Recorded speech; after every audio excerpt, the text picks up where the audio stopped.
All right, we're working our way through the minor prophets and we're in Zephaniah. Now, before we dive into this particular book, I just want to encourage you. Obviously, I learn a lot from many different people, but when it comes to the minor prophets, one of the best resources I've found is a series of lectures by Abner Chow. And you can find those over at SoundCloud. You just look for Abner Chow, Minor Prophets.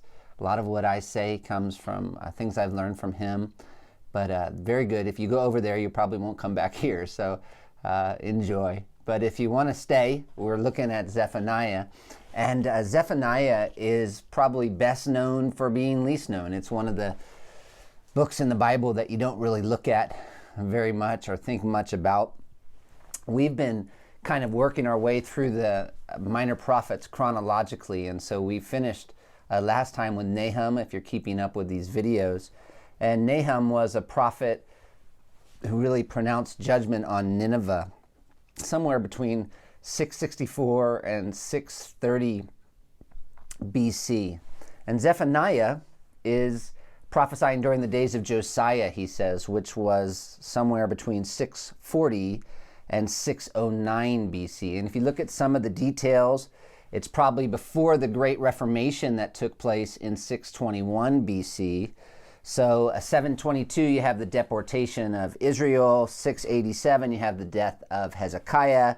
Then you have Manasseh, that nasty guy, begin to rule. 664, you have the fall of that city in Egypt, Thebes.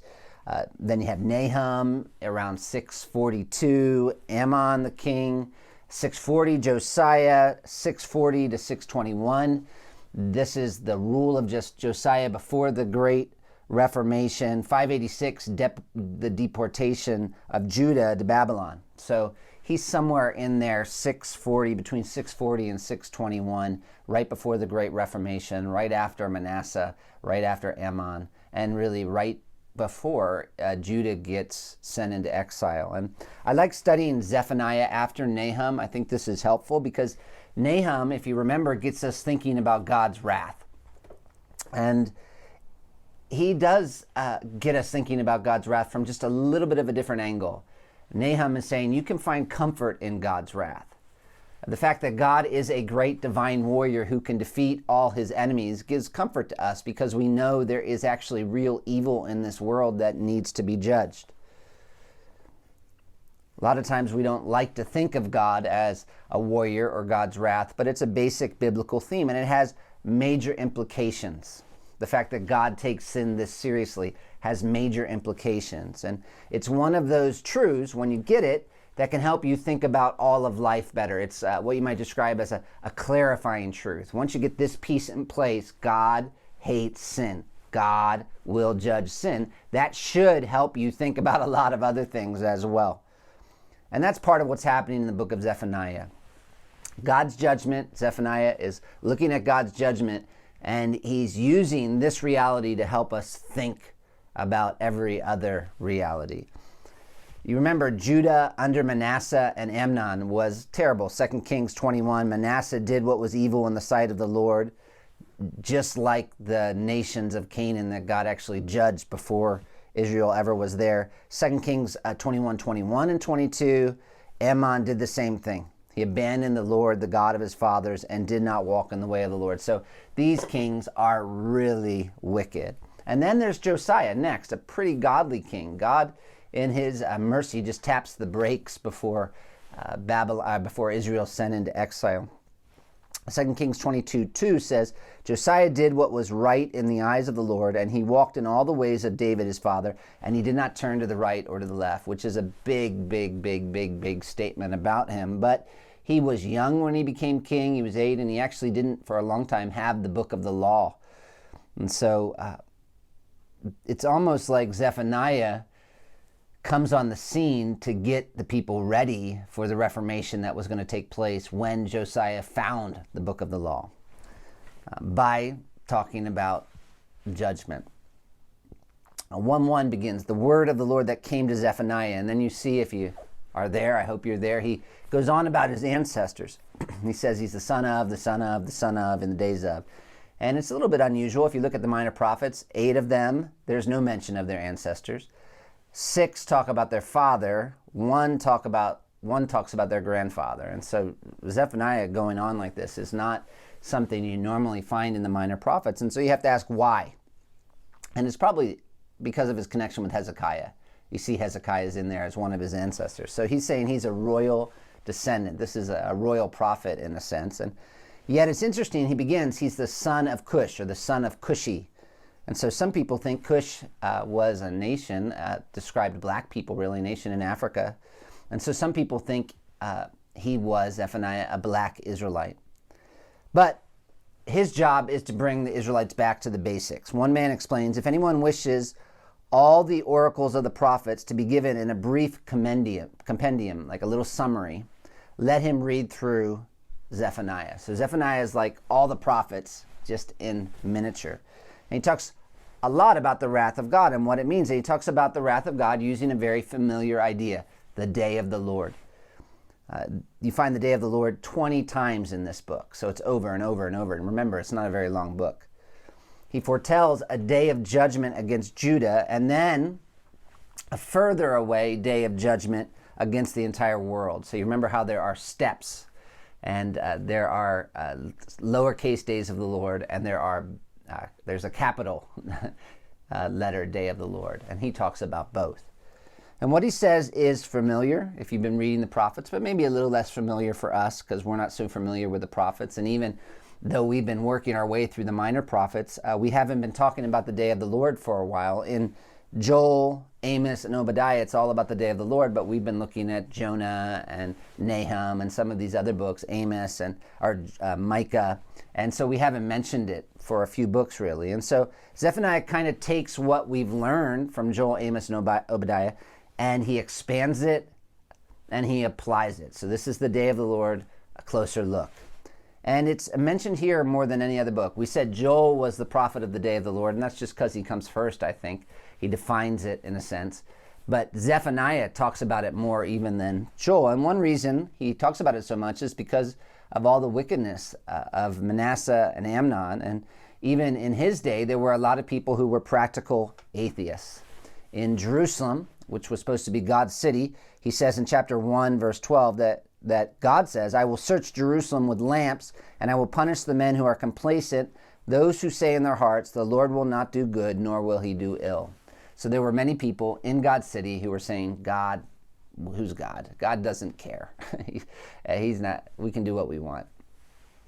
And then in the world, not just Jerusalem, chapter 2, verse 15, speaking of a pagan city, this is the exultant city that lives securely, that said in her heart, I am, and there is no one else. When you read that in the Bible, someone saying, I am, that's scary. They're saying, I am God, and that's what atheism looks like. It's not that people don't believe in a God, it's that they believe they are God.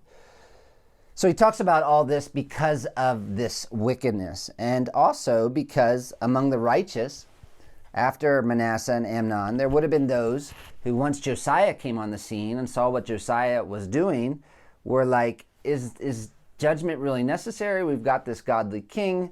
Things seem to be headed in the right direction. And so he's got these wicked people who don't believe in God's judgment, and he's got the righteous who are kind of like fallen asleep, you might say. They're like, okay, they're becoming a little complacent. It feels like everything's all right now that we've got Josiah.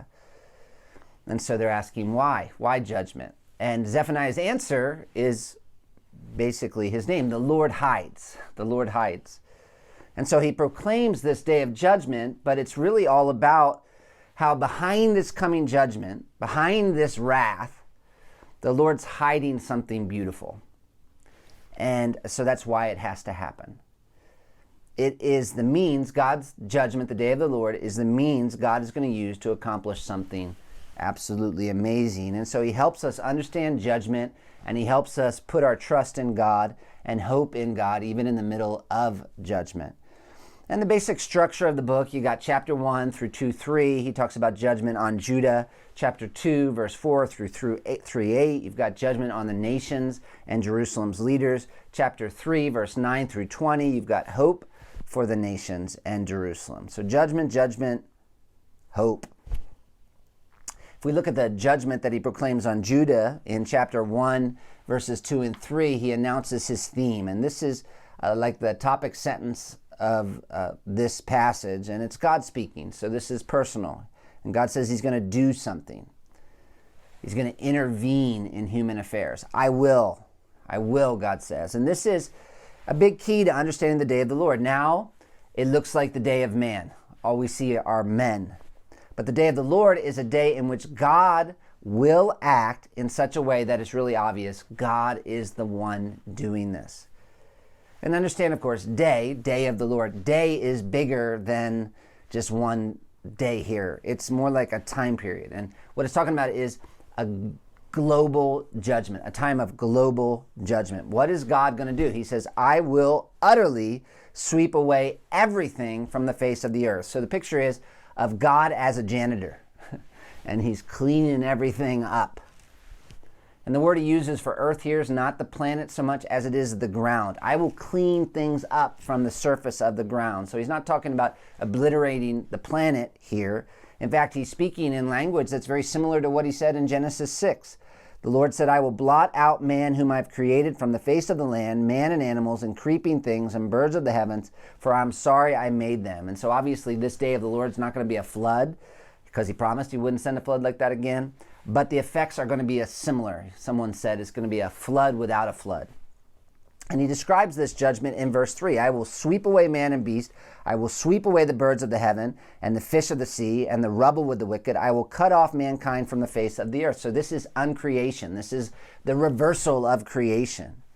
And if you look at that list of what God says he's going to sweep away, it actually is in the reverse order of creation.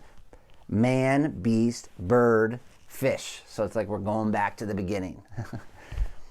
And there will be this great judgment. And obviously when God says he's sweeping everything away, there are some asterisks to this. We're going to see later that there are some who are not going to be destroyed, because they're going to escape this judgment. But it's just a picture now of God cleaning the earth of all the wickedness around us. God is removing every wicked person and all the things that had been impacted by the curse from the earth. And that's implied in the phrase, in the rubble with the wicked. Rubble, you can see in the footnote, maybe in your Bible, that also could mean stumbling blocks, probably idols. He's just going to sweep away all the idols, the rubble with the wicked, all the trash. Man and beast, those are the two major entities on the ground. Bird and fish, those are the two major entities in the sky and the sea. And now what are the two major entities of sin? Rubble, stumbling blocks, and wicked people. And this is the part that's a little hidden. God is removing man and beast. God is removing birds and fish. That doesn't sound nice. But he's also, along with that, removing wickedness and idolatry. And that sounds great, right?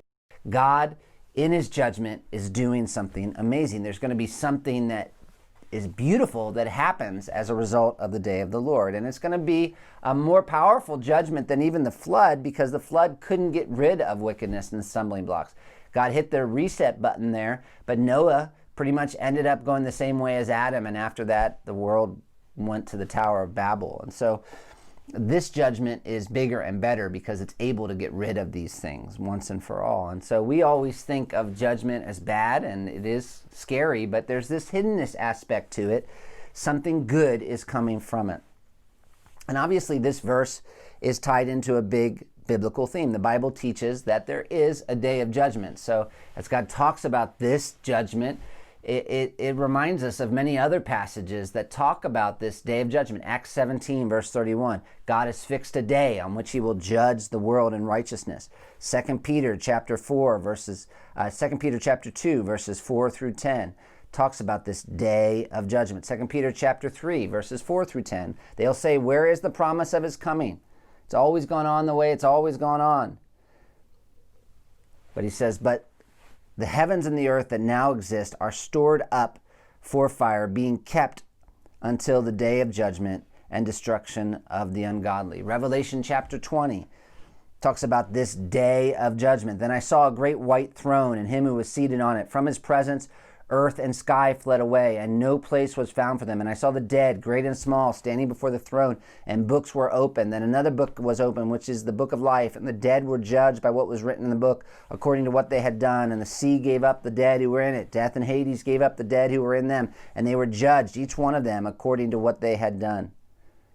So there's this great day of future judgment. And Zephaniah is describing some of the steps to get to that great day of judgment.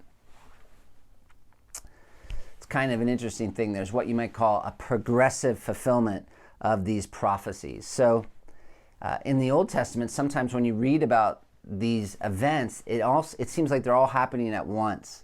But again, it's this there's a kind of a mountain principle you might describe that you need to understand when reading the Old Testament, and that is sometimes when you look at mountains from far away, they all look close together, and the closer you get to the mountains, you see they're actually far apart. And as you read the prophets, they're not always quite as concerned about the exact chronological time of all these events like we might be. They're more just concerned in letting us know that it's going to happen. And so when they talk about these days of judgment, they kind of sometimes just put them all in the same bowl to help us understand it is coming. And so even as we read Zephaniah, sometimes he's talking about this day of judgment that happened on God's people, Judah, and sometimes that is pointing us forward to this greater day of judgment that the Bible talks about, this future day of judgment. Now, again, Judah felt pretty secure when Zephaniah is prophesying about this judgment. And so in verse 5, he makes a surprising statement to try to get them to wake up. God says, I will stretch out my hand against Judah, against all the inhabitants of Jerusalem, but for a good purpose. I will cut off from this place the remnant of Baal and the name of the idolatrous priests along with the priests. And so what was happening in Jerusalem in Zephaniah's day was syncretism. So you had priests and pagan priests serving side by side. And even in spite of all the warnings, Josiah couldn't get rid of this. And God says, that's why judgment's coming. Judgment is going to do what even these kings couldn't do. You think judgment is so bad for you, but it's going to accomplish something that couldn't be accomplished any other way. He continues, he's going to judge those who bow down on the roofs to the host of heaven, and those who bow down and swear to the Lord and yet swear by Milcom. Here are these people who are double-minded. They have a little bit of devotion to God, a little bit of devotion to idols. And God, through his judgment, is going to get rid of all that double-mindedness. The wicked priests, the pagan priests, the idolaters, the hypocrites, they're all gone. And apostates, those who have turned back from following the Lord, who do not seek the Lord or inquire of him. So that's the warning of judgment in verses 2 through 6. In chapter 1, verses 7 through 18, he tells them how they should respond, and he begins to talk more specifically about the day of the Lord. And you can see that in verse 7, and again, this is so personal. He says, be silent before the Lord God, for the day of the Lord is near. And again, he's describing this day when God visibly acts. And he says it's near, which is confusing to us. But he's not, again, talking so much in terms of like 5 days away from now, near in terms of time. He's talking about the next steps in God's great judgment plan. There's not much, it's coming. It's coming. And so what should God's people do? They should be silent. And what he's talking about is a kind of seriousness, this proclamation of judgment, the judgment on Judah then, and this future judgment that God talks about. It should make us a little serious and afraid. And we have to ask, do we have this? Do we take God's judgment seriously? And he gives us a picture to help us take it seriously of God preparing a sacrifice. And he says the day of the Lord is like this big sacrificial banquet that God is hosting. You can imagine coming to this feast where God is offering sacrifices, and it's like a meal with God. He's preparing the sacrifice, and he's setting apart the guests. And what's going to happen on this day? Who is God going to sacrifice on the day of the Lord? The wicked are going to become the sacrifice. He says he's going to punish the king's officials and the king's sons and all who array themselves in foreign attire. All these people from Judah who were compromising because they didn't trust God. Those who leap over the threshold, and he describes them as people who were eager to do violence. Those who fill their master's house with violence and fraud. And he's saying God's judgment is frightening. I mean, God preparing a sacrifice of the wicked. That is scary, but it's also good because he's punishing corrupt leaders. He's punishing those who don't trust God. He's punishing those who are idolatrous, those who are violent. And of course, it happened back then. Zephaniah was pointing to a judgment on Judah, but it's also going to happen in the future. Revelation chapter 19 says, I saw an angel standing in the sun who cried in a loud voice to all the birds flying in midair, come, gather together for the great supper of God, so that you may eat the flesh of kings, generals, and the mighty, of horses and their riders, and the flesh of all people, free and slave, great and small. God's judged and God will judge. Those many days of judgment, even as scary as they were that Zephaniah described, and looking back historically, terrible things happened. They're all small pictures of this great judgment that is coming when God is going to wipe out all of his enemies. And just a real good practical application as we think about that, and we should think about that, is that we need to there's an appropriate time for us to be silent, to just be still and know that God is God and he takes sin very, very, very seriously. We'll see how seriously in our next video as we continue to look at Zephaniah and the way in which he describes God's judgment and what God is accomplishing through that judgment.